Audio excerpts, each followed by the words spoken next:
Vancouver just recorded something that would have been almost unthinkable just a few years ago. Luxury condominiums are now selling at losses of up to $1.5 million, and in at least one newly completed luxury tower in the city, not a single resale has occurred since completion. These are not small buildings on the edge of the market. These are some of the most expensive developments ever built in Vancouver. For more than a decade, Vancouver's largest developers operated in one of the most profitable real estate environments in North America. Projects would launch and sell out within days, and prices in the luxury segment routinely exceeded $2,000 per square foot.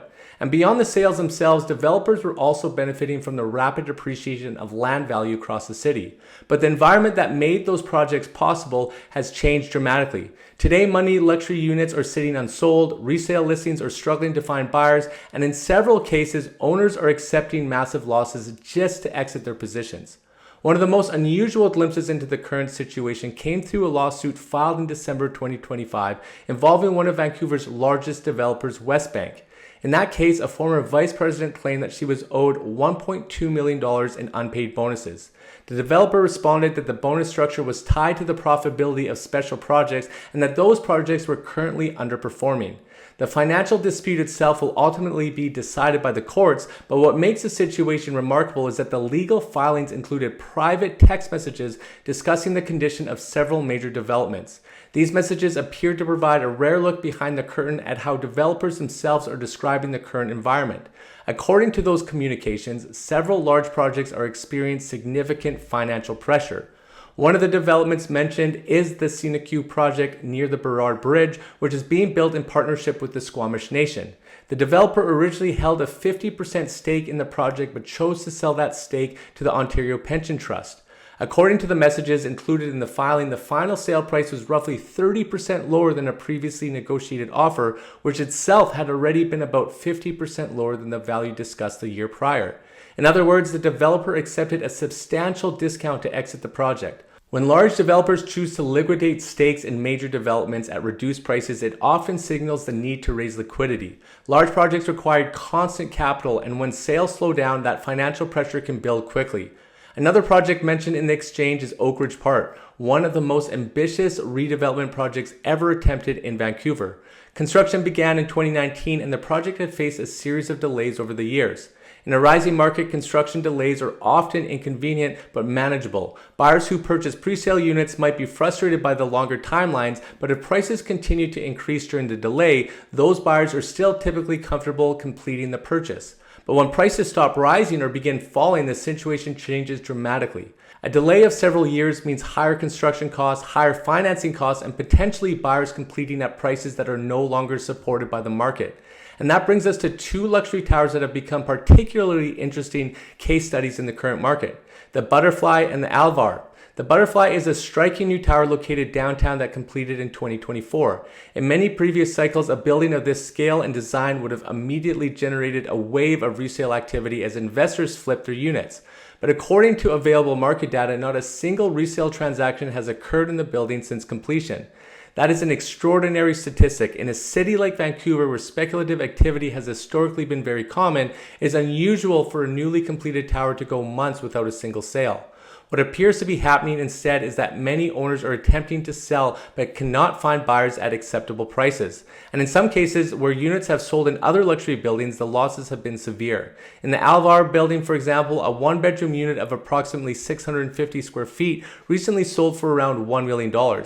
That may still sound like a large number, but the pre-sale purchase price for that same unit had been approximately $1.85 million.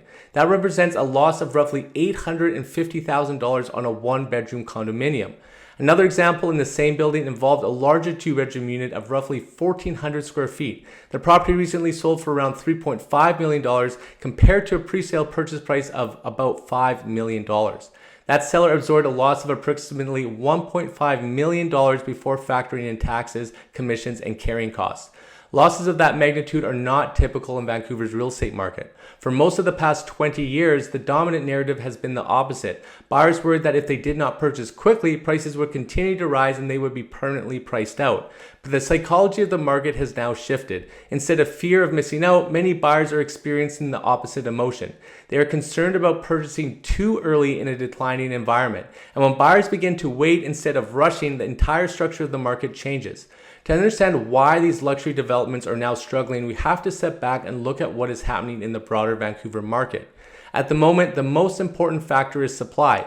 Inventory levels in Vancouver are currently roughly 40% higher than the 10-year seasonal average. And that means there are significantly more homes available for sale than the market typically absorbs at this time of year. But the visible inventory is only part of the picture. There's also what many analysts refer to as shadow inventory.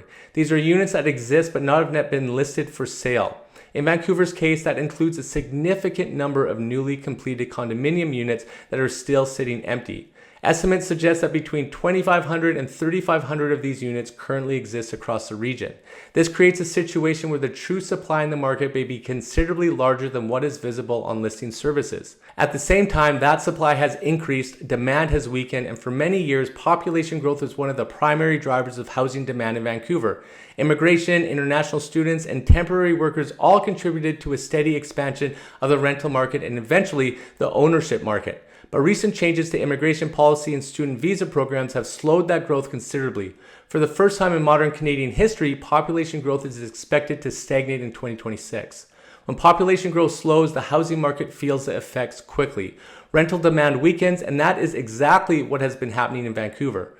Rental rates have fallen approximately 16% from their peak and have been trending downward for nearly 2 years. When rents fall, two important dynamics change. First, tenants feel less urgency to buy property, and if renting becomes cheaper relative to owning, many households choose to wait rather than commit to a large mortgage. Second, investors lose one of their primary motivations for purchasing property. If rental incomes decline while mortgage costs remain high, the financial case for buying an investment property becomes much weaker. And this is precisely what we are seeing today. Investor participation in the Vancouver market has dropped sharply. Many of the presale buyers who previously absorbed new condominium supply were investors expecting rising rents and rising prices. Without that investor demand, a large portion of the presale market has slowed dramatically. Interest rates are also playing a role. While rates have declined from their peak levels, they remain higher than what many buyers became accustomed to during the ultra-low rate environment of the past decade. Higher rates reduce the amount buyers can borrow, which limits how much they can pay for a property. Even modest changes in interest rates can translate into large changes in purchasing power, particularly in a city where average home prices are already extremely high. And then there's the final piece of the puzzle, market psychology. In the past, buyers often believed that waiting would only make housing more expensive. That belief created a sense of urgency that pushed buyers into the market quickly. Today, the opposite belief is becoming more common.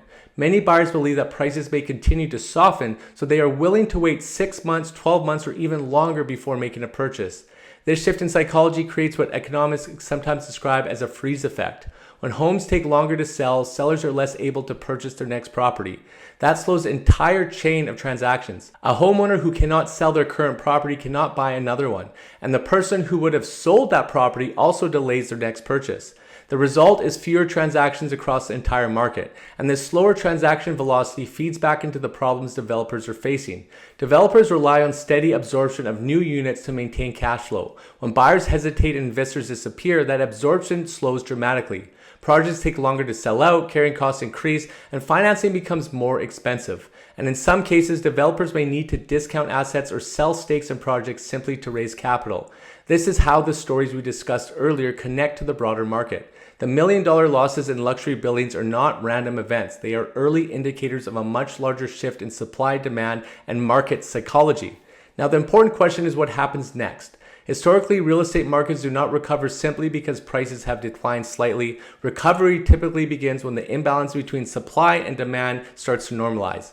In Vancouver's case, that likely means the current inventory needs to be absorbed before the market can regain momentum. That process may take time, but it could also lead to something that many market participants have been hoping for, a more balanced and predictable real estate environment long term. For much of the past decade, Vancouver experienced extremely volatile conditions. Multiple offer situations, rapid price increases, and intense competition became common. While those conditions benefit some homeowners, they also created enormous stress for buyers trying to enter the market. A healthier market is usually one where buyers and sellers can make decisions without extreme urgency or fear, and that type of environment allows prices to move gradually instead of in sharp spikes or sudden drops. And if the current adjustment eventually leads to that type of stability, it may ultimately prove beneficial for the long-term health of Vancouver's housing market. But in the near term, the signals coming from the luxury sector suggest that the adjustment process is still underway. When some of the most expensive buildings in the city are experiencing million-dollar losses, empty units, and stalled resale activity, it tells us that the forces reshaping the market are significant. And as those forces continue to unfold, the key indicators to watch will be inventory levels, rental trends, and buyer demand.